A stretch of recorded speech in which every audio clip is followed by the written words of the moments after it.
Good morning. Good to be with all of you.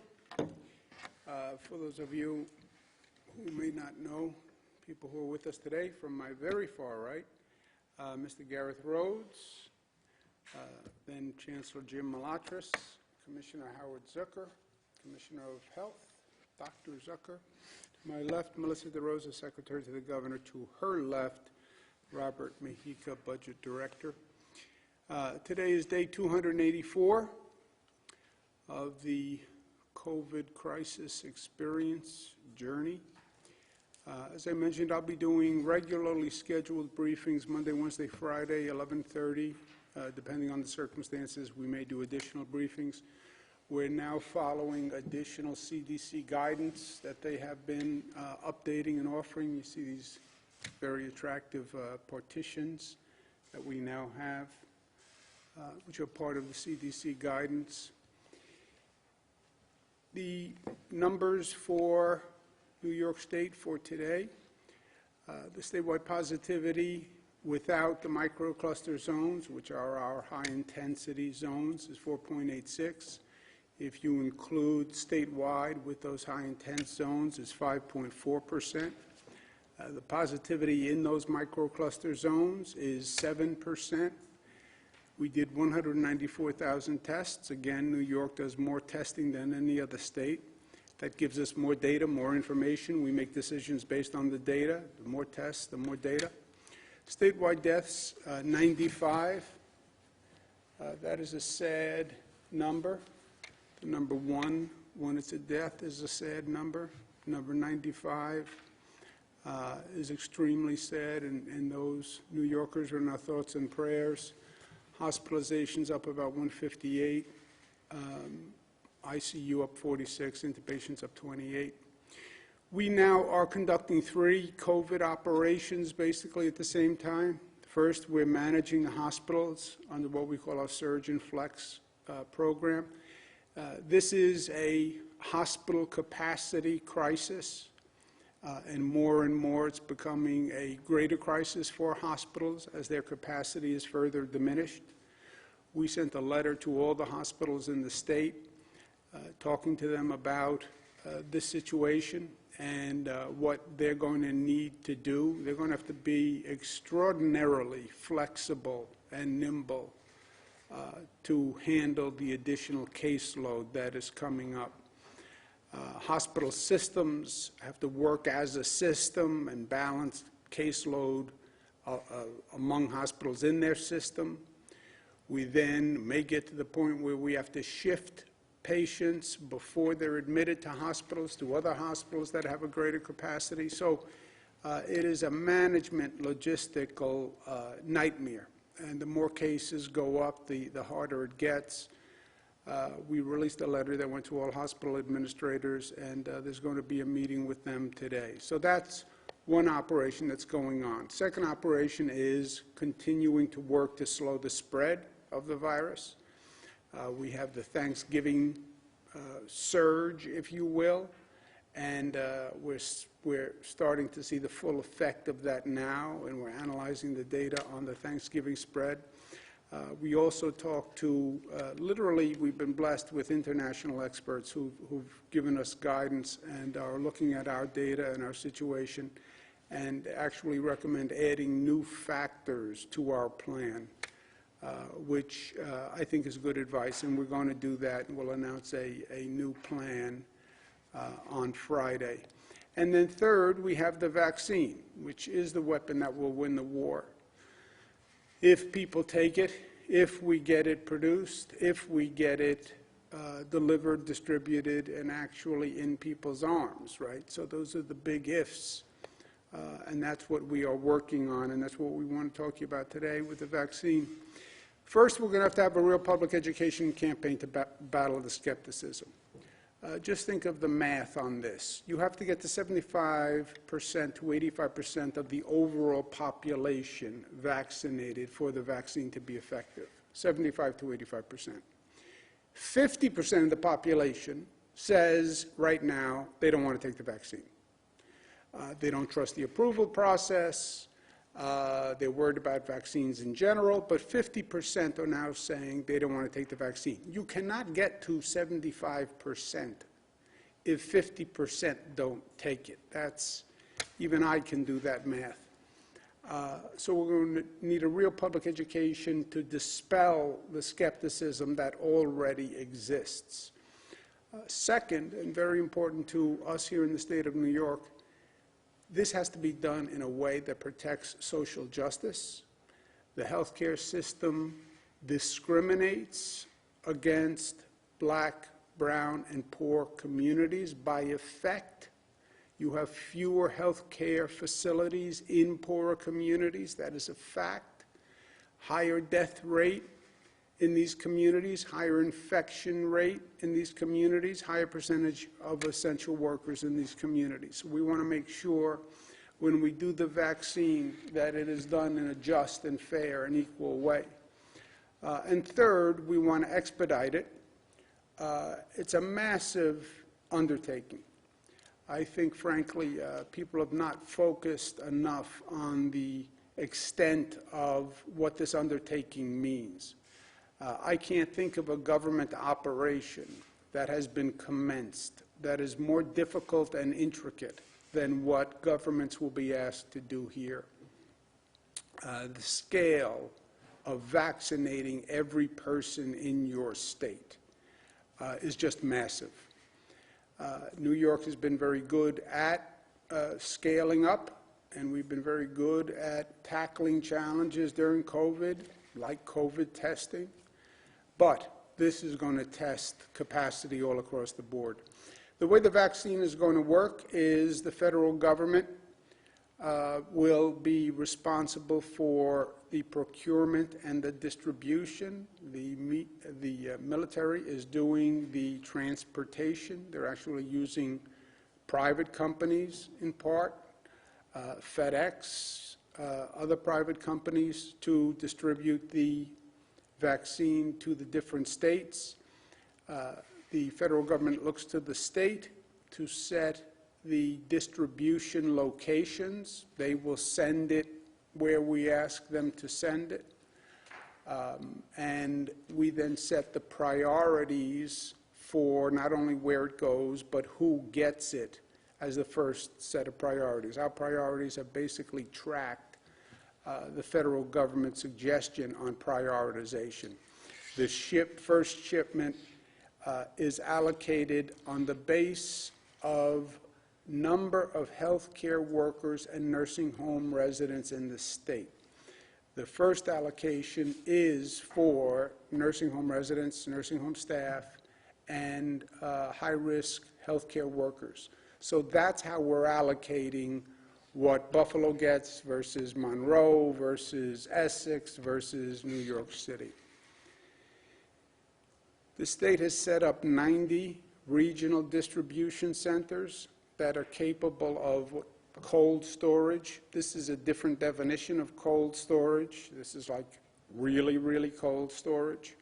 Not every facility can do it. Not every hospital can do it. But we've identified 90 regional centers that can keep the vaccine at the required temperature, and they'll act as distribution centers for that region. Pfizer's vaccine is expected to be approved by the FDA tomorrow. Immediately after that, our New York State panel will convene and review and approve it. They've already been speaking to the FDA about the process.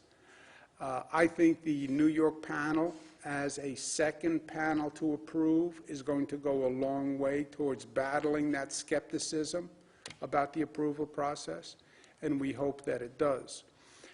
If the FDA approves, it's expected 6 million doses will be available nationwide. Half of those will ship immediately. The other half will be held for the second dose for those individuals who received the first dosage. Remember, everyone who gets this vaccine, you have to get 2 vaccines. So they'll ship now the number of vaccines to do the first vaccination. They will then ship 21 days later, the appropriate amount to vaccinate the people who receive the first vaccination. New York expects the initial allocation of 170,000 doses. The federal government is doing the allocation based on state population. And again, they distribute it to the state. The state then turns around and does an allocation within places within the state. It could arrive as soon as this weekend. That assumes the FDA does act right away, the FDA does approve it, and the military turns around and ships it immediately, but it could actually be coming this weekend. Further allocations will be in the following weeks. Our state priority, nursing home residents first, nursing home staff. There was a discussion about, do you do the residents or do you do the staff? New York, we decided to do both, the residents and the nursing home staff. Then you go to high-risk hospital workers. We have about 700,000 hospital workers in this state, so it's a very large population. So we'll prioritize the high-risk hospital workers within that overall healthcare population. We have rules that we have established that we will send to hospitals about what is a quote-unquote high-risk healthcare worker, and then the hospitals will select the actual individuals who will get the first vaccines within that guidance. Emergency room workers, ICU staff, pulmonary department staff. The allocation by region. Again, this is based on number of nursing home residents, number of nursing home staff, and number of high-risk healthcare workers. The 90 locations across the state that can provide the cold storage will receive enough doses for roughly 90,000 patient-facing hospital staff.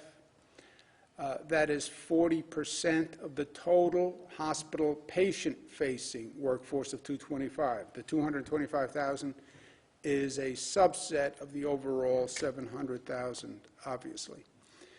By the end of week 2, if all goes well and the federal government sticks to the schedule, we expect all high-risk staff will receive the vaccination.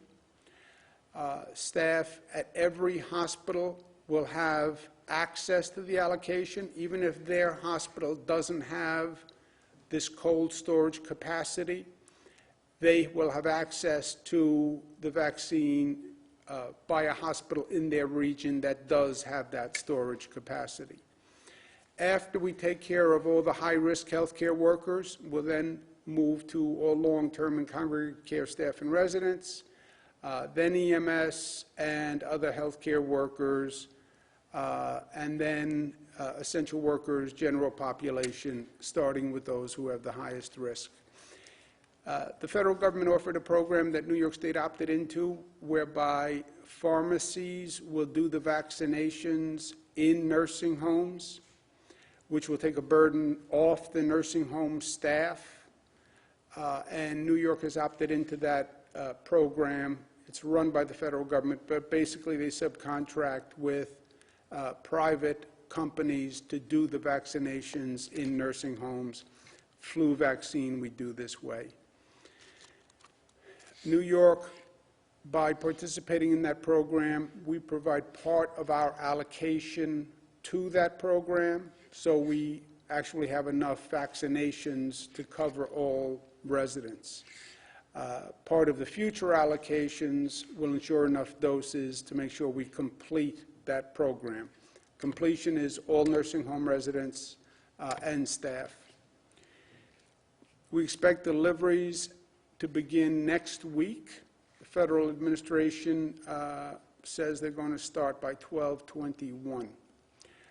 New York is dedicating part of our initial allocation to the program, but we do expect to have enough to cover all residents and all staff. The staff is actually vaccinated on a rolling basis to make sure they have staff that's receiving the vaccine and staff that's working at all time. We're also pleased that the New York National Guard has been selected by the Department of Defense as a pilot program where they will vaccinate people from the National Guard who have been working on our COVID-19 task force. And New York is pleased to participate in that. And the National Guard, who have been doing a phenomenal job for the past 9 months as we've worked through this barrage, they'll be eligible for the vaccine also. The fairness of the vaccine is paramount, and I mentioned it before, but we have to make sure this nation understands that we can't make the same mistake twice. Death rate among blacks twice what the death rate among whites is from COVID. Death rate among Latinos 1.5 times the death rate among whites. COVID testing, fewer tests taken in the black and Latino and poor communities. It was just a manifestation of the disparity in health care, and it has to be corrected during the vaccination program. We have to get into public housing. We have to partner with black churches and Latino churches, community groups. This has to be a fair distribution, and New York will lead the way. We've made these concerns known to HHS. I've sent letters. I've done speeches. I'm working with civil rights groups across the state. Made these points to Congress on several occasions. We're working with the NAACP, Mr. Johnson. We're working with the Urban League, Mayor Mark Morial. But this is a point that we have to bring home, and we have to be successful. We do have good news that we waged a similar effort on the rules for vaccinations for undocumented people. The way the federal government constructed the program, basically, they wanted the states to collect Social Security numbers, citizenship, passport numbers, or driver's license numbers for anybody vaccinated. These are all bells for people who are undocumented, alarm bells. And it sounded like you were trying to use the vaccination to identify undocumented people. We have gone through this with the federal government at length with the Trusted Traveler program previously. If undocumented people don't get vaccinated, it compromises their health and it compromises the whole program. Again, the program only works if you hit a critical mass of the population. If you say, well, the undocumenteds we're going to exclude practically because they won't come in and participate, you have 50% of the population that's skeptical. We're not going to reach out to the black, Latino, and poor communities. It's never going to be a success. So we raised this point. Again, we did letters, I did speeches, spoken out publicly, and HHS has agreed, CDC specifically, has agreed that the state will not send individual data identifying a person in a way that could be used to document citizenship or deportation, etc. We insisted on that in the what's called the data sharing agreement, data use agreement, and CDC agreed. So that is a better vaccination program for this country and for this state. It took a lot of work, but I want to congratulate all the advocates and people who stepped up and spoke up because it was a good service. We want to raise one other topic, which is very important. The congressional back and forth on financial relief for state and local governments is essential, and it's probably essential to no state more than the state of New York. And we sent a letter to Congress today that was co-signed by myself, elected officials, the Speaker of the Assembly, Carl Heastie, the Senate Leader, Andrea Stewart-Cousins, Mayor Bill de Blasio, all our partners in labor, We need federal aid, period. We have been very good at dealing with economic circumstances in the state of New York. I've closed many budget gaps. I've closed the largest budget gap in the state's history. I am telling you, we cannot close this financial gap without federal aid. And that's what the letter to Congress says. And our most important point is, whenever they come up with a program, there's now a bill for $908 billion.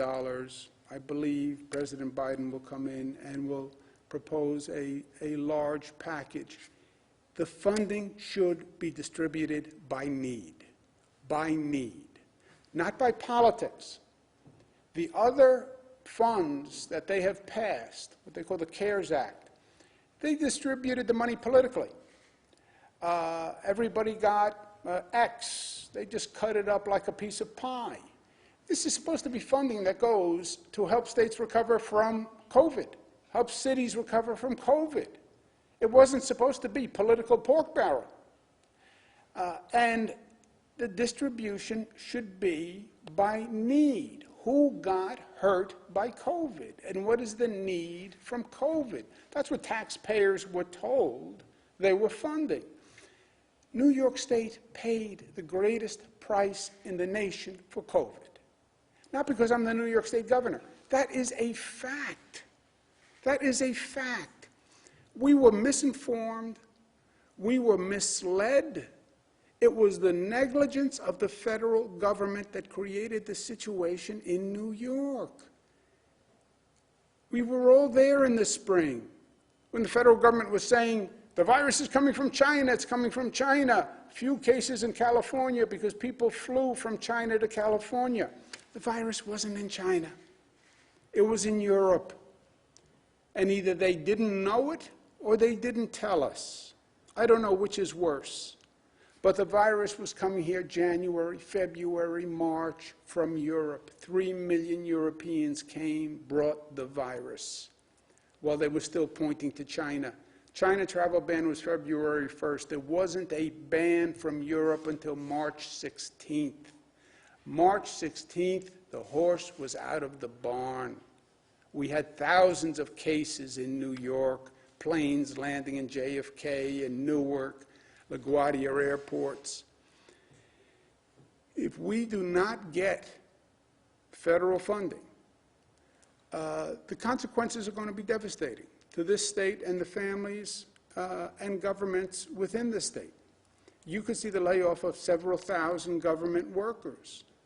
Unless the federal government is truly responsible and accountable and really gives New York the funding it deserves, you'll see tax increases. You probably will see tax increases in any event. Pardon my skepticism about Washington. But you could see dramatic tax increases that would hurt families and hurt the economy. If the MTA doesn't get funding, they could lay off 7,000 MTA workers. They would have to raise bus and train fares and tolls. That's the last thing we need now. You'd have to borrow money for New York City, for New York State, just to make the ends meet. And you put all of these things together, government borrowing, tax increases, layoffs. This is the last thing you want to do now. Not just on a state level or a city level or a local level, the last thing you want to do nationally. You want this economy picking up, not slowing down. Every economist from every ideology says if they starve states and local governments and make states and local governments lay off workers, you will hurt the economy and you could cause a recession. Why you would want to lay off essential workers now when you're just starting this ambitious vaccination program, I have no idea. I mean, a more obnoxious coincidence of facts you could not have.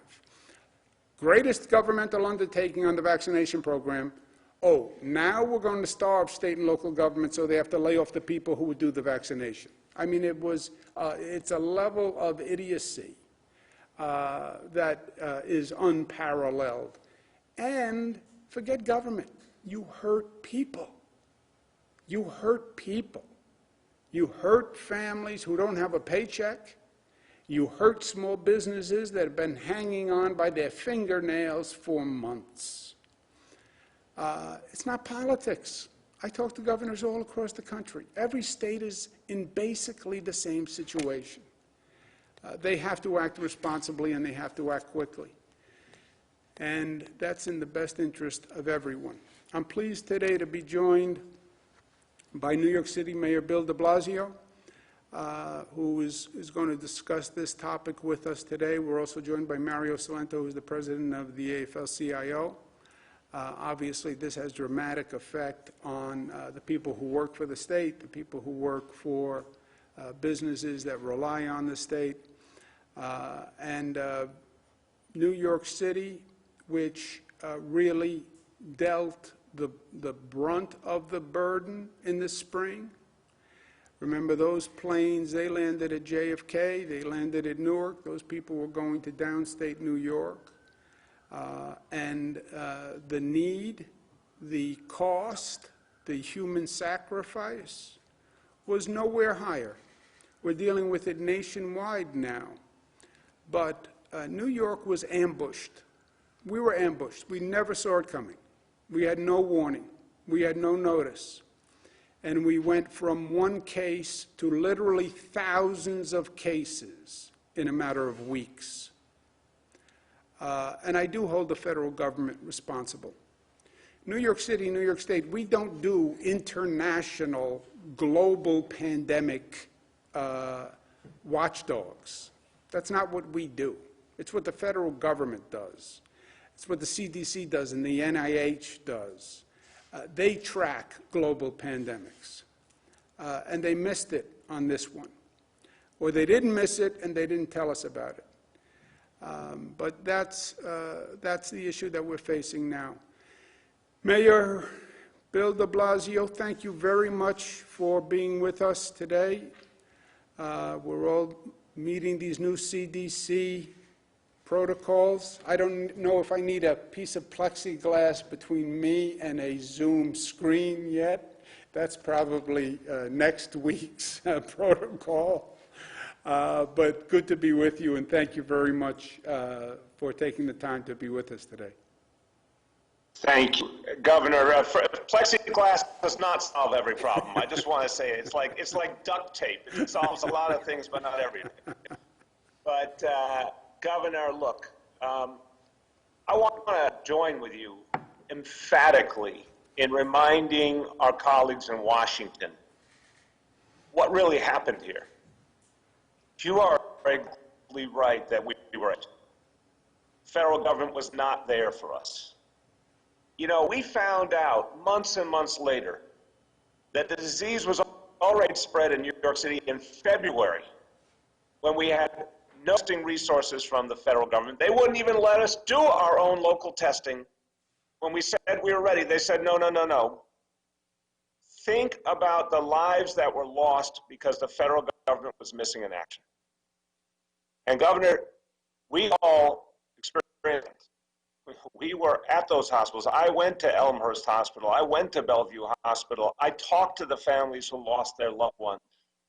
I went to public housing. I heard the pain of New Yorkers who felt this silent killer already.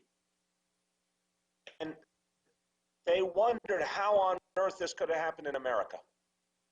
But the truth is, our federal government did not warn us, did not prepare us, did not support us. Even when we raised a warning, you did it, I did it, we begged for that testing. Couldn't get it.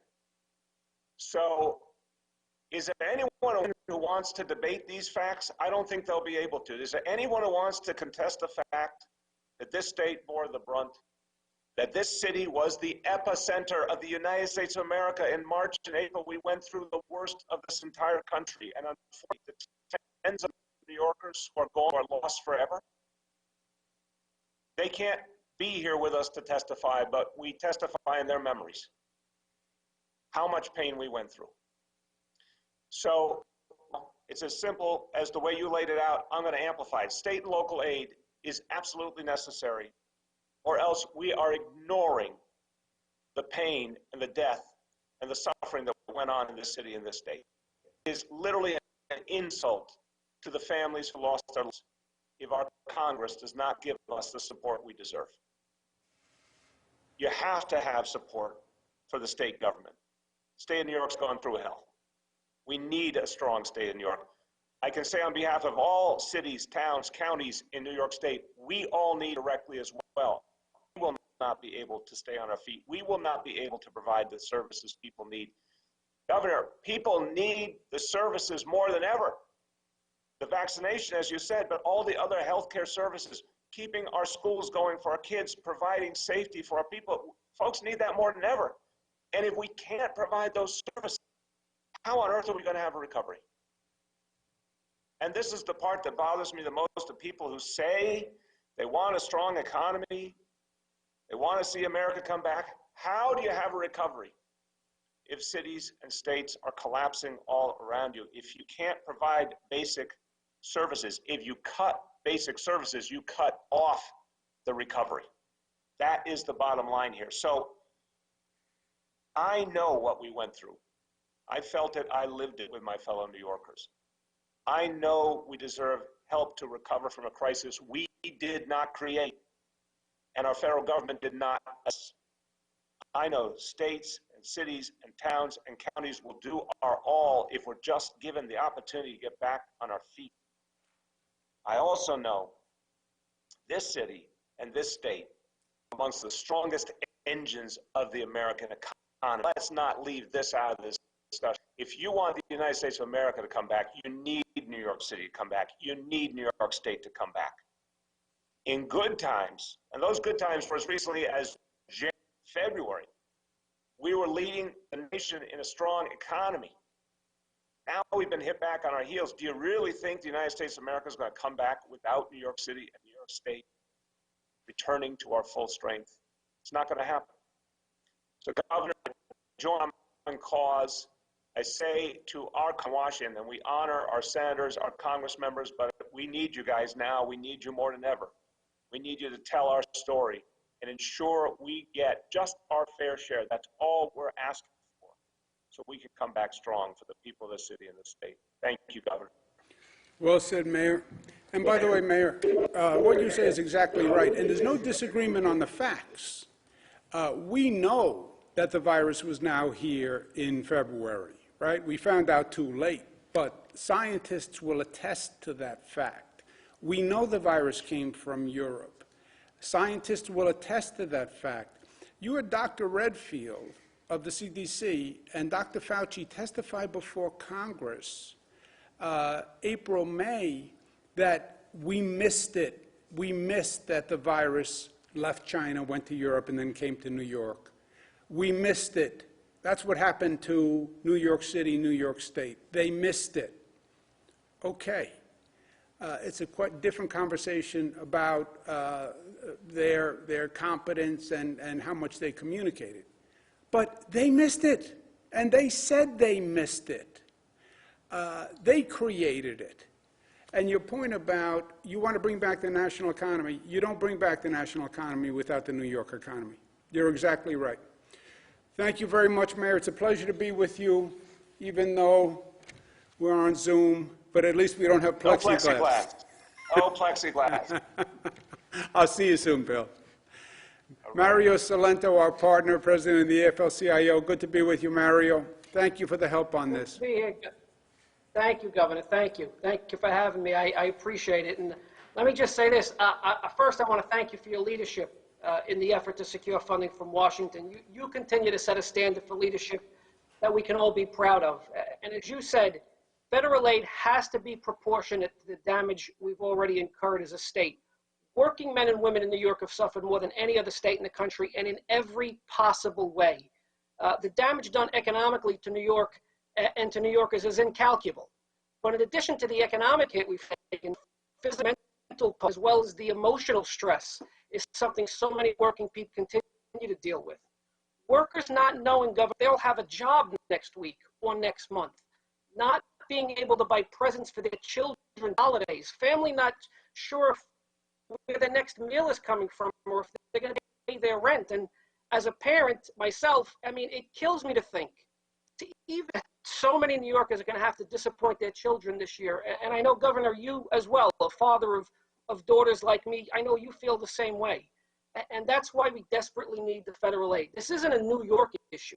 This isn't a union issue. This is a matter of humanity, of taking care of time of extreme need. Because with federal funding, we're going to inflict even more harm on those who've already done so much. The workforce who risk their lives and the well-being of their serve the rest of us, who've seen their co-workers sicken and in some cases die. And as you said, Governor, TA doesn't receive $4.5 billion at least this year. We're looking at thousands of working men and women. That's thousands of individuals with family, real names, real faces, and real lives who are going to lose their jobs. And if New York doesn't receive a minimum, as we've said, of $15 billion in federal aid, we're going to see additional tens of thousands of workers out of work, essential and non-essential. And I believe everyone's essential. So the cycle keeps the churn. The more people out of work, the more funding we're going to need to help those on unemployment, in addition to funding we're going to need for those who need public assistance, who don't qualify for unemployment. And then the higher unemployment hurts the mom and pop stores locally because you don't have, if you're not getting a paycheck, you can't go to the store, buy candy bar for your daughter, your son, buy a newspaper, go to the dry cleaner. You can't afford it, so they're out of business. No federal aid for our state and local governments means a reduction in the services we all rely on. No money for the MTA means fewer buses and trains to take us to and from work. So now parents and children suffer as if children haven't already the last year. And worse than that, we hurt our ability to get essential workers to and from work so that they continue to serve the rest of us. It's insane. So no money for state government and local governments means less money for our schools, for our health system, sanitation workers, who I think many of us forget sometimes, but they're there every day, firefighters, on and on. So, Governor, I strongly believe this, that the measure of an enlightened society is helping those who need our help the most.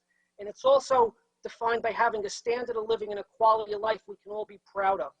And without federal funding, we are pushing the limit of our enlightenment, not just as a country or as a society, but as human beings. And I pledge to you here today, Governor, that the labor movement will work with you in all capacities to ensure federal funding and to ensure that New York continues to have a standard of living and a quality of life that we can all be proud of. My 2.5 million brothers and sisters in the labor movement in this state, Governor, we will stand by you side by side and shoulder to shoulder, continuing to reach out to Congress and Senator McConnell to let them know how critical the funding is for all of us. And Governor, I want to say thank you, and thank you, Governor, for leading this fight. Thank you. Thank you, Mr. Salenzo. Thank you very much for being with us.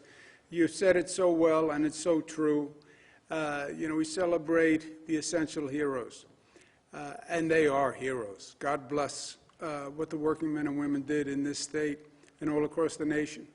And now we want to turn around and lay off the very people who we celebrate as essential heroes. We're going to lay off the people we need to bring this economy back, to do the vaccination. It is idiocy. We'll stop it. We'll stop it. The way we stop the undocumented exclusion, the way we'll make sure the vaccination is done fair, we'll stop it. We'll stop it together, Mario. God bless you. Thank you very much for being with us. God bless you. Thank you. Okay, we'll take questions from the press now, please. Thank you, Governor. If you'd like to ask a question, please use the raise hand function at the bottom of your window. We'll take a moment to compile the Q&A roster.